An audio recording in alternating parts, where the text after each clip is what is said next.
Hello, I'm the Nostalgia Critic. I remember it so you don't have to. Guess what? We're still in sequel month.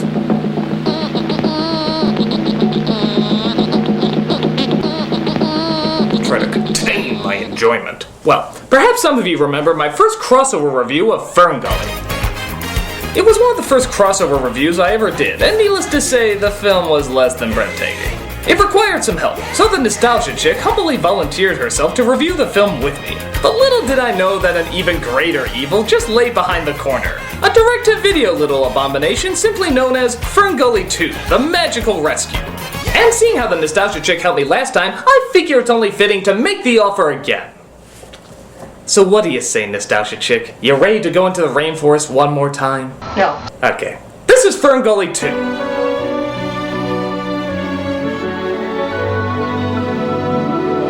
It's strange. I mean, was the first FernGully really popular enough to spawn a sequel? I mean, even a direct-to-video sequel? Were there really protesters out in the streets demanding to see more FernGully? My guess is the movie broke even, which in Hollywood means they can squeeze a little bit more trite out of it, which resulted in this half-assed effort of dickiness. But is it really as bad as the first one, or does it have some redeeming value? I think you overestimate their chances. Let's dive right into FernGully 2. So just like the first movie, they like to throw in songs that really have nothing to do with furthering the story and more to do with... You know, I have no idea why they threw in songs. Feel the magic in the breeze, sweeping through the forest trees. Hearing FernGully. You know, I can't really get into a song that I swear I heard from a Fruity Marshmallow Krispies commercial in the 90s. Every color running free, under nature's canopy. Fruity Marshmallow Krispies, lots of fruity marshmallow ships. So we see Krista from the last movie showing some of the younger animals the ways of FernGully. You know, like how trees are good and people are Hitler. Now the canopy keeps us safe. We also come across some of the side characters, like the Beetle Boys. Hey, Stump, what are we gonna do today? What are we doing today, Pips? The same thing we do every night. Try to take over the world.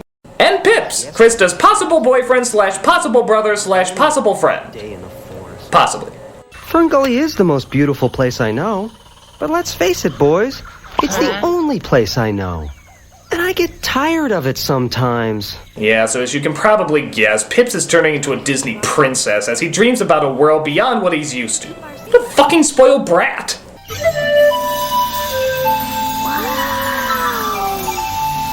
Beat that, Krista! Auntie Loon taught me that magic is too precious to waste on silly games. I'd much rather use it to have strange hand sex and impress mullet use that aren't interesting enough to be featured in the sequel. But Krista continues to help grow more trees in the forest as, again, Pips can't help but act like a loudmouth pussy. Just what we need. Another tree.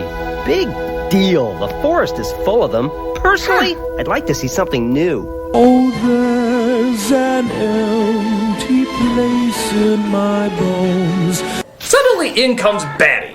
Not voiced by Robin Williams, but that's fine. We seem to be on a roll with not including any of the same voice actors. I wouldn't mind too much, except they don't even attempt to make it sound like Robin Williams. They make him sound more like Rip Taylor, with his testicles being demolished. I may be Patty, but I'm not Nadia. I'm out of here. I'm a ghost. I'm history. I'm a hologram. You can't see me. Bye-bye now. Oh, I just hope they pick me for Jackass 4D. I don't need this. I was in the Tom and Jerry movie. But it turns out FernGully is under attack by one of the worst animals the planet has ever known. Man. Yes, man. Human in shape but satanic in spirit, man likes to spend most of his time destroying things because he is worse than the devil if he was a pedophile. You can spot these specially bad ones by having two-dimensional personalities, being written horribly, and having a chin size that even Bruce Campbell would be jealous of. They kidnap animals, burn down rainforests, and probably slept with your mother. If you should see man anywhere in your neighborhood, please make a pretentious animated feature with confused morals and no sympathetic three-dimensional villains. Man, if there's anything worse, it's not human. So as you can imagine, an evil poacher comes around and steals the baby animals. What are you looking at? Get over there and guard the animals. Ah! An Australian accent in Australia! What's the world coming to? Now, something I never understood in this movie, or the last movie for that matter, is how come Krista, who was clearly seen shrinking down the main character in the last movie, doesn't just shrink these guys down too? Wouldn't that make things a heck of a lot easier? Boy, I'm gonna get you guys real good at... You just saved us a movie! So the poachers sleep well, knowing they've caught some tasty ingredients for White Castle, as our heroes try to sneak up and rescue them. Careful, boss. Don't want to burn down 1,000 years of rainforest, do we? Oh, why not? After all, we are man! Yes, man. Human in shape, but satanic... No, they got the idea. Let's just get on with the magical rescue. Oh, hey, we're at the magical rescue already. I guess this movie's gonna be over in a snap. Boys, we found ourselves some action. What, in his butt? So the fairies try to save the animals, but have no such luck. Dog food. Come back! He was gonna sing a 2-minute song about eating you! Oh, no big-lipped alligator moment. My baby!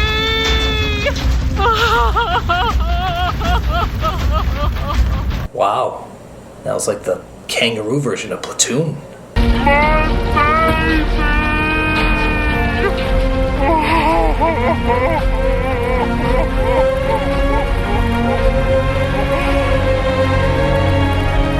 The next morning they take a look at the damage, which of course results in a slow spin of the burned down forest. And just up the ante, let's add some hand to face action there. Oh yeah, human suck.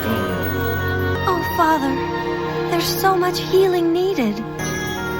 But some things, my dear, even with all our magic, do not mend quickly. Wait a minute, we saw her grow trees like full-grown trees in seconds! What's this do not mend quickly bullshit? She can mend very quickly! Hell, she could probably touch an impotent person and make wood grow! Me and the Beetle Boys will go after those humans and rescue the babies. The town is no place for little bugs like you. It's full of weed killer, television, tax attorneys, completely unreasonable car insurance. Hey, modern-day references! Laugh! I'm coming with you. You gotta be batty not to be afraid of humans. I mean, have you ever seen one eat an oyster? It's terrible. Eat an oyster! Because if it can't be funny, be confusing! It works really well for the New Yorker. So you realize pretty quickly that the main character in this one is not Krista, nor is it the human from the first film. It's Pipsqueak here. Remember that guy you barely saw in the first movie? He's the star now! Because Krista has to stay behind and rebuild the rainforest.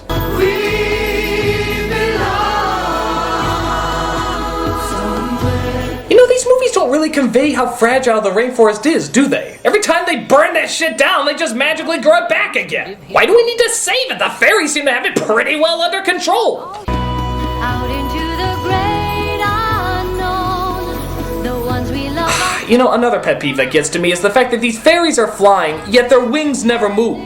You gotta flap them in order to fly, guys. Hell, in a lot of shots, they don't even have wings. They just suddenly disappear. It's almost as if somebody just grabbed them and threw them across the forest. Heck, maybe that's how they get around. You really think you look cool wearing that? You know you look like a dumbass. You know the angry video game nerd is much better than... Thank you!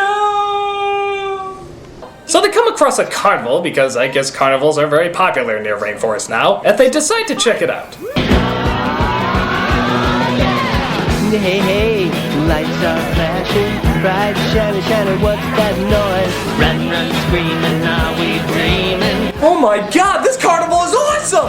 Makes you totally forget about the little baby animals we're supposed to be saving! We're having fun, we're having fun, funner than fun. I love this ride! Give me more of that, I want one of those.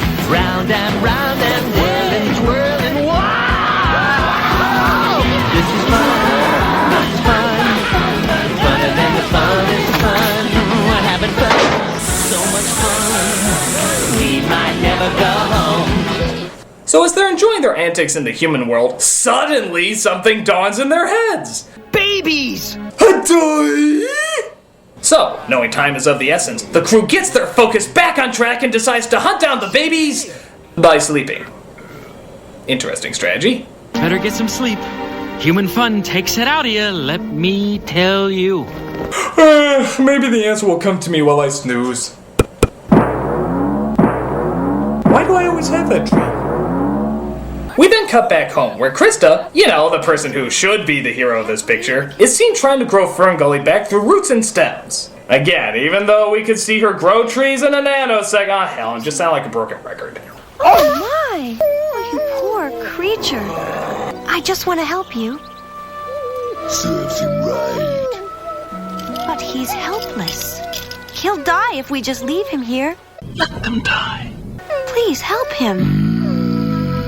You're lucky I can't refuse a fairy request. It is the law of the iguana. So Krista and the not-toned loaf lizard get him out of the trap and heal his wound with a leaf. Yeah, just a leaf. Probably got it on loan for that forest of improbability in Quest for Camelot. She decides she wants to get the dog home, leaving that whole rebuilding the rainforest thing. As we see our heroes come across an old man and his granddaughter trying to perfect their clown act. Great! Oh, Budgie, you've got no sense of balance. I don't think you're ever going to be ready for the clown act. It's at times like this I'm ashamed to do what I do. But I'm a fucking clown! Did that human hurt you? Who? What are you? A fairy, of course. Of course! This is my first time out of FernGully. FernGully? So she takes the whole seeing half-naked fairy thing pretty good, and she invites them to rest inside her trailer. Yeah, because if there's anything they haven't done enough of, it's resting. Meanwhile, Batty, who surprisingly seems to be the only character doing any work in this movie, locates the animals and tries to tell the rest of the gang where they are. Hey, I found the... Check this out. River on, river off. River on, river off. Sun on, sun off! Sun on, sun off! Our heroes, everybody. Has your child been kidnapped by unspeakable evil? Well, we'll do our best to eat your ice cream and flick the lights on and off until your child is rescued. Why wasn't Krista the hero again? What's this? I insist that you steer clear of that sinister square. Oh, hey, it's Sean Connery doing that famous Sinister Square line from... The fuck were you quoting again?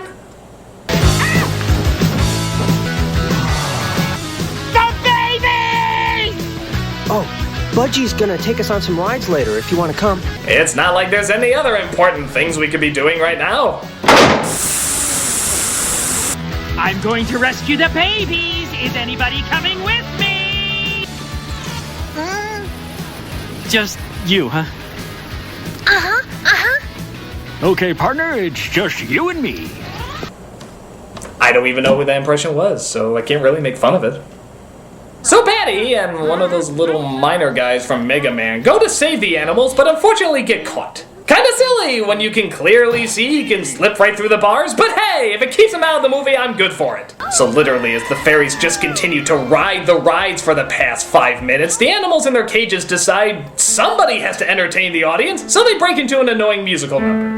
I'm so small, so afraid. I just wanna curl up in my bed. I just want. Oi! The animals are having a musical number. Better cue the spotlights I put in to create a dramatic atmospheric environment. Oh, I can't help it if I'm a thespian. Come on, everybody! You know you're not alone! If we stick together, we'll find our way home!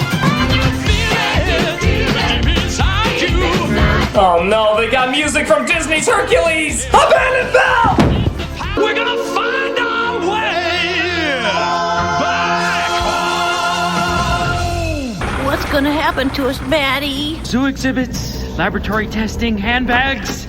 You don't want to know the gory details. Oh, nice. He was singing about how they should never give up and find their way home, and now literally the very next line he's talking about how they're all gonna be handbags. What an uplifting leader! You think George S. Patton did the same thing? The Nazis are the enemy! Wade into them! Spill their blood! Shoot them in the belly! Oh my god, I'm so afraid! I want my mama! So Pips once again gets reminded about why the fuck he came here in the first place. What is it, Pips? What's wrong? There's something about this place, Budgie. I can't concentrate. I came here because 2 humans came into FernGully and captured baby animals. That's horrible. I'm supposed to be looking for them, but this place is so distracting. Is this what you humans call ADD? I feel like I can't focus on anything. Oh, a housefly. So they finally decide to go after the friggin' animals as they chase down the truck that's taking them away. Even the girl's grandpa gets caught up in the chase. We'll never catch them. It's hopeless. We gotta catch them. Come on. Wow, great motivation speech. Hang on, Budgie! You can do it! Hey! She did it! I was just putting that out of my ass when I said she could really do it, but by God, she could really do it! So the poacher sees the girl and naturally pulls the truck over to stop her. Because you'll be out there anyway. Or he does this really stupid thing. You friggin' dumbass, she's like 12! You don't need to take advantage of the shaky car ride, just pull the damn thing over and take her off! Hey!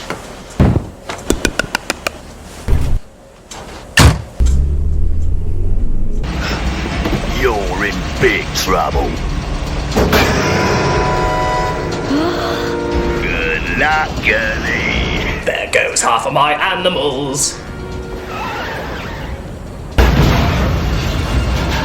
I'm coming!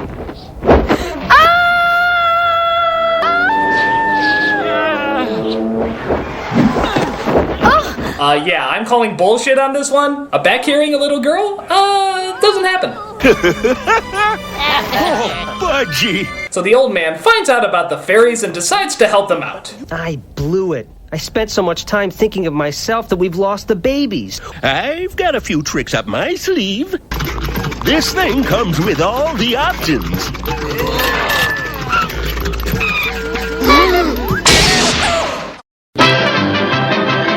No, actually it turns into a floating car and manages to find its way to where the poachers are trading the animals. They manage to get them all, but the poacher doesn't let them get away that easily.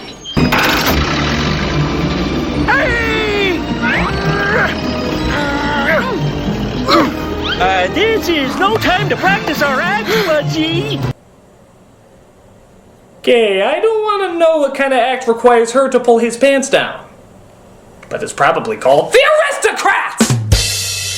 But what a coincidence! Krista and the dog happen to show up at the exact same time to help them out. So the animals are saved and our heroes find that they finally have to say goodbye. Goodbye, Pips. Goodbye, Budgie. That was heartless. My baby. Mrs. K! Hey, Mom, what's for dinner? Nugget. I love you, Mom. And that was also pretty heartless. All around heartless. That seems to be the theme for the movie, everybody. You know, outside of being entirely unnecessary. As sequels go, this isn't one of the worst, especially seeing how they didn't have much to go from in the first place. But it's just pointless. The animation is standard and at times pretty sloppy. The story doesn't really tell us any more about FernGully or the characters. It's just sort of a road trip movie. And even that's not entertaining. I like the idea of the fairies getting distracted by the attractions of the human world, but it's not fleshed out enough. And it sort of just makes the characters look shallow. On the whole, it's not god-awful. It's all just sort of blasé and forgettable. Which, considering sequel month, isn't that bad. Hell, if I get a few more of these, I might be able to get through this after all. So, tell me, what is the next film anyway? Feel the magic in the breeze, sweeping through the forest trees. Here in FernGully, we're all in perfect harmony, joining in the jamboree. Here in FernGully.